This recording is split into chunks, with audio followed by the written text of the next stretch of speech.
की आपल्या माध्यमातून आणि वृत्तपत्राच्या वाहिन्यांच्या माध्यमातून लांजा नगरीमध्ये शिवसेना उद्धव बाळासाहेब ठाकरे पक्षाच्या कार्यालयाचं उद्घाटन होतं।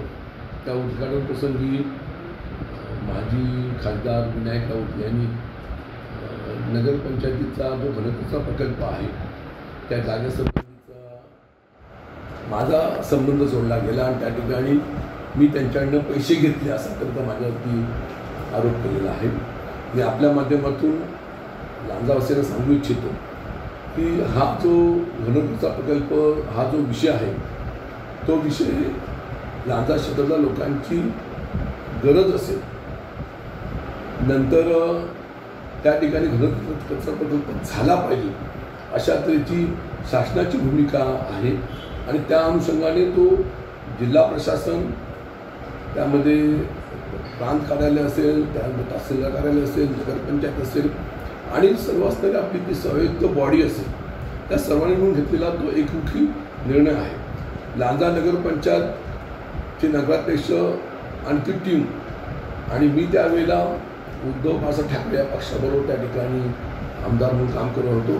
त्या संपूर्ण घटनेशी माझा सुतरामचा संबंध नाही, त्यामुळे माझ्यावरती मी पैसे कोणाकडे घेतले, कसे घेतले, किती घेतले या बाबतीमध्ये माजी खासदारांनी जे विधान केलं ते विधान अत्यंत दुर्दैवी आहे।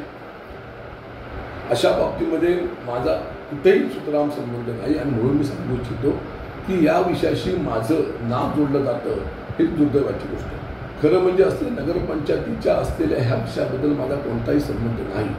वस्तुस्थिती काय असावी आणि काय आहे ही तुमच्यासमोर यावी या उद्देशाने मी या ठिकाणी थोडी माहिती आणलेली आहे, त्याची प्रत तुम्हाला मी या ठिकाणी देतो। माझ्याकडे असलेल्या माहितीप्रमाणे 20 जानेवारी 2017 रोजी जी.आर. निघाला।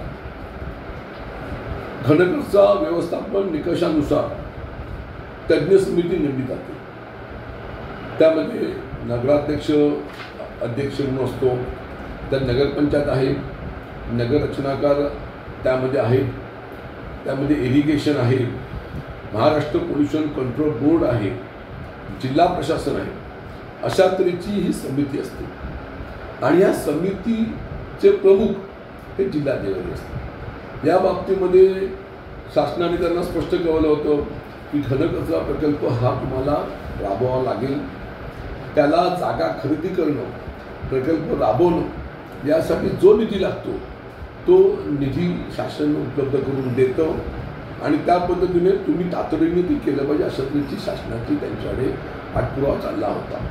दुर्दैवाने काय काळामध्ये करोनाचा काळखंड होता, त्या काळामध्ये VC द्वारे मीटिंग घेतली गेली। 19/7/2021 रोजी ठराव केला आणि तिथे एक विरोधामध्ये होता, उरले सर्व नगरसेवकांनी एक मताने त्या ठिकाणी ठराव केला आणि जागा खरेदी करण्यासंबंधी, प्रकल्प राबवण्यासंबंधी जे जे विषय होते ते ठिकाणी ठराव केला।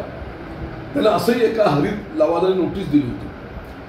काय नोटीस दिली होती की आपण समजा हा प्रकल्प सुरू केला नाही तर तुम्हाला दर महिन्याला 1 लाखाचा दंड होईल अशा त्याची नोटीस सुद्धा नगरपंचायतीला आली होती आणि त्यामुळे कोरोना काळामध्ये सुद्धा ह्या नगर प्रशासनाने निर्णय घेतला। त्यासाठी समितीने येऊन एकदा दोनदा तिथे सर्वे केला, त्या सर्वेच्या माध्यमातून त्यांनी जिल्हाधिकाऱ्यांनी रिपोर्ट ठेवला आणि त्यानंतर त्यांचे जागा खरेदीचे व्यवहार झाले, ही वस्तुस्थिती आहे। आणि म्हणून या संपूर्ण असलेल्या प्रक्रियेशी आमदार म्हणून माझा अंशबळचा संबंध नाही। या तालुक्याचा आमदार आहे इतकं बरोबर। त्यातली एक भूमिका तुम्हाला सांगतो की तिथल्या स्थानिक लोकांनी त्या प्रकल्पाला विरोध केला, त्या लोकांनी स्वतःची भेट घेतली, त्या लोकांना स्वतः पाठिंबा दर्शवला आमदार म्हणून। नगर प्रशासनाने आणि नगरपालिकेच्या बॉडीने काय निर्णय घेतला त्यांचा निर्णय होता, पण मी त्या जनतेच्या पाठीशी राहिलेला आहे। माझ्या तऱ्हेने आतापर्यंत अनेकदा जिल्हाधिकाऱ्यांकडे सुद्धा त्या लोकांची मी बाजू मांडलेली आहे। मागील झालेल्या विधानसभा निवडणुकीच्या वेळेला सुद्धा स्वतः मी त्यांच्या वाडीमध्ये गेलो होतो, तिथं बैठक घेतली होती, त्या वाडीने मला पाठिंबा दिला, मला मतदान केलं आणि त्या वाडीतल्या लोकांच्या पाठीशी मी तेव्हा येतो, आज हे उद्या राहणार आहे। आणि घनकचरा प्रकल्पामुळे त्या ठिकाणचं जीवित विस्कळीत होत असेल आणि त्या लोकांना त्रास होत असेल तर त्या जनतेबरोबर मी आहे, संपूर्ण पाठिंबा त्यांना माझा आहे। आणि म्हणून ह्या संपूर्ण असलेल्या प्रकल्पामध्ये एखाद्या कार्यालयाच्या उद्घाटनाच्या वेळेला राजसाहेबांसारखे आरोप करणं हे कितपत योग्य आहे, दुर्दैव आहे.